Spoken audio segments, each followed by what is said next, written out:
So, would you like to introduce yourself? What's your name and where do you live now?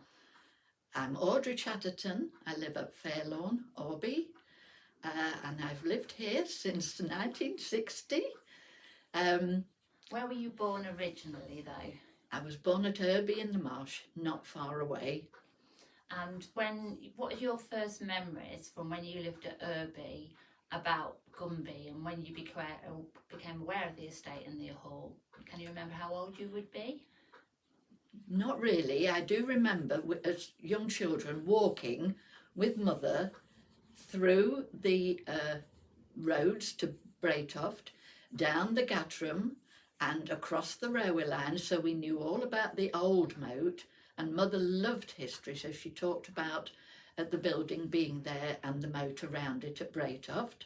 We then crossed the railway line and followed a Gattram all the way up to the hall, and I remember gathering little white violets when they were out under the hedgerows, and primroses grew in Buttoncap Wood as well, and we were brought up on the story of the Buttoncap Wood and the garden fete. Oh, can you just tell us of the story of Buttoncap Wood then? Well, if I've remembered it correctly, it was to do with a young man wanting to elope with probably a lady from the house, and he was shot and killed for daring to elope with this young lady. I'm not sure of the truth of the story, but that's the one I was brought up on. So do you think that's got a link with the actual ghost walk at Gumby then, where the body was meant to have been thrown into the fish ponds? Oh, I didn't know about that story. To do with one of them eloping, so maybe that could be part of that myth, because she's meant to be the grey lady that wanders looking for lost love that Grandpa Farm insists he saw at Gumby on the estate. So Grandpa Farm used to go and get his coupons from the hall, I gathered, during the war years. He was in a saved occupation, farming, right, and so if he needed fuel he would have to go up to the hall and see somebody. I'm not sure who. Could it have been the husband, a Massenbird member of the family? It would have been then, yes, going back and to the war, that's where he got his allowance or his coupons to be allowed to use fuel. Well, it's only really a little tiny fragment of a memory. Well, it's like when I said we were talking about the ghosts, and with the other Grandpa, because the one at Holton Holgate as well, that he'd seen go to the church, and Grandpa Farm said he'd definitely seen this ghostly figure of a lady around the Gumby going across the fields. Well, then he did. Well, I love that, because that's a reason for him to be up there as well now, isn't it? Because he was going up to pick his coupons. He would go regularly. Yeah. So that's really interesting. And at Buttoncap, we children often crept down the lane, avoiding a man in the cottage, to pick primroses. They were everywhere, and we gathered our bunches of primroses to take home back to Irby. But my first memory of the hall was a garden fete, and I hope my memory is correct, but I thought there was a wooden train and a track that went along the front of the hall, and I was quite small, but I don't know what age, but it was an adventure. And then we had to set back and walk all the way down that long lane, through and over the railway line and back to Irby. But it was an exciting day out for we children. So obviously that was before it was handed over to the National Trust, if you were very yes, tiny. I remember Mrs. Massenbird in the garden herself. So that would be Diana, wouldn't it? It was Diana. She came when we first married in this Christmas holidays of 1960-61. She came to our garden fete at Orby in a chauffeured car, and she was all dressed in brown. She was very musical and invited the villagers to join her in the music room at Gumby, and would like to have had more musicians and to join her. So we were very impressed with small Lady Massenbird.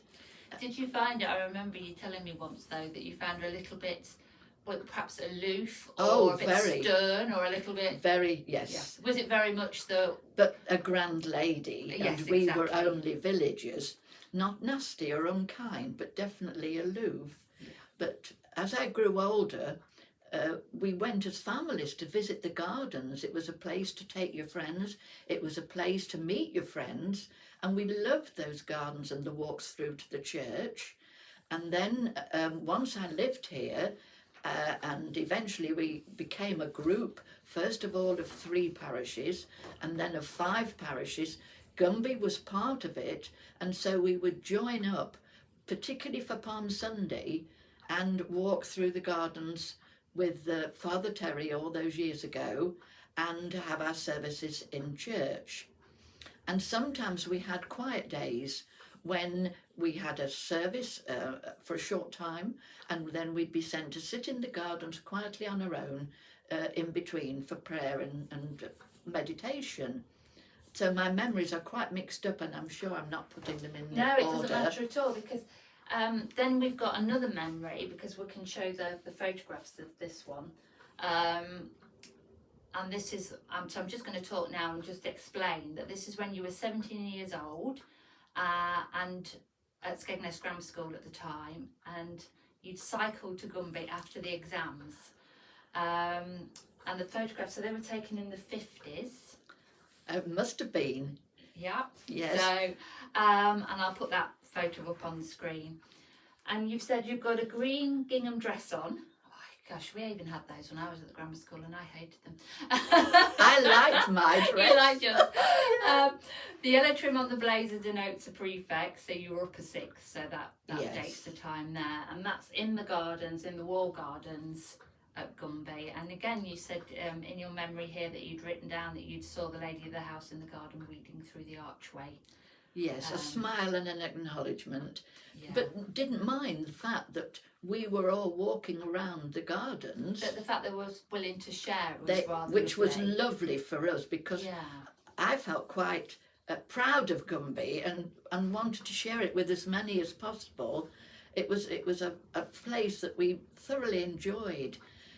We knew where the daffodils would come out. We knew about where the gallery was, the little graves of the pets. And so it was a happy place for us to come. And in those days at the grammar school, you attended every day, even when you'd finished your exams. You weren't told to stay at home like, you know, my own daughters would be eventually. Yeah. And so we were allowed to book in, register, and then we were allowed to tell them where we were going. One day we cycled all the way to Hubbard's Hills, and the boys waited at the top while I walked up. But Gumby was a delight to show them and let them wander around there. So, moving on from there, other memories of Gumby. Your twin brother was a painter and decorator. Yes. And we have pictures here. And how does Paul, because this is Paul, who is my cousin and my mum's nephew, who then went on to be part of the family business. And this is him in the gardens at Gumby, painting, what does he call it? I called it a summer house, but does it say anything on the back of any Like of a them? pergola, isn't it? Painting the temple. He called it the temple. That was it. I love that. That surprised me, because we've Yeah. had family photographs taken there all through the years, Yeah. and we used to sit in there and watch the doves come down on the ground. And Ian was asked by, it was in the time of the Risdales, I think. Mr. and Mrs. Risdale were very kind, made us very welcome. And so Ian, through father, they thought a lot of our father. John Thomas Jackson Snell was his full name, and he was a lay reader and would take services in the church. And the Risdales did their best to promote the church and the congregation to come. And they thought a lot of Dad, so they would have asked my twin brother Ian with his business to come, and he went more than once. They took down something off the top and had it gilded. Happy, happy times when they enjoyed visiting. And eventually they had cherry pickers, of course, safer than the ladders. Yeah. But And over the years, obviously, we've had lots of foreign students come, haven't we? oh, And yes. we've taken them to Gumby, and it's just been lovely, I think, to see the estate evolve, hasn't it? Very much, because whenever there was a holiday scheme and our girls would have a job, chance to go abroad to have a holiday, and then the staff would come back and the teachers would come back with their pupils, and we usually had a student. We've had more than one French student and a German one, and then it was somewhere to invite the staff to come and have lunch with me.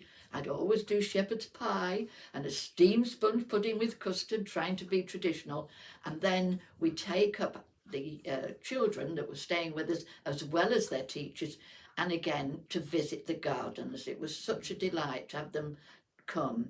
And back in the 80s, obviously when we were all doing Duke of Edinburgh Awards, I'd forgotten about that. Yeah, we actually stayed over above the stables. There was accommodation there. Yes. Very basic, but there was accommodation there. And did some hedge laying and clearing on the estate, a bit like what the ranger teams do now. You rode round, didn't you? Yeah, picking up the debris from the hedges. And learning how to do hedge laying. So that was really interesting. And so that was part of our Duke of Edinburgh scheme. And the senior master, when I wrote to him, Mr. Cawthorpe, I said it would need to be the first few days of school to complete your time there, and he thought that was a very worthy thing to do, to be to Gumby. Yeah, so that was a treat. I think that's some lovely memories, so thank you for sharing those with us, and that's a little snapshot of Gumby from our Just perspective. a small one, but we love it. Thank you. Thank you.